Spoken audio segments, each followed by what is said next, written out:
حقیقت یہ ہے کہ یہ آج کی بات نہیں، یہ ماضی کے اب کئی سالوں کی بات ہے کہ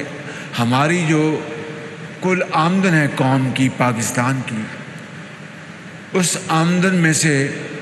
کون سے ایسے اخراجات ہیں جو اس آمدن سے بڑی مشکل سے پورے ہوتے ہیں؟ وہ ہے ہماری ڈیٹ سروسنگ، یعنی قرضوں کے اوپر جو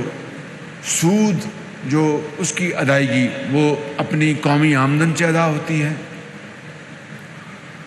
تنخواہیں اس سے ادا ہوتی ہیں، اور پہلے جو دفاع کے اخراجات تھے وہ قومی آمدن سے ادا ہوتے تھے، لیکن اب حالیہ سالوں میں خاص طور پر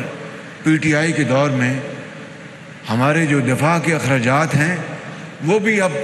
بڑی حد تک، اگر 100% نہیں تو بڑی حد تک اب قرضوں سے ہم اس کو پورا کرتے ہیں۔ یہ ہے وہ بہت ہی گمبھیر صورتحال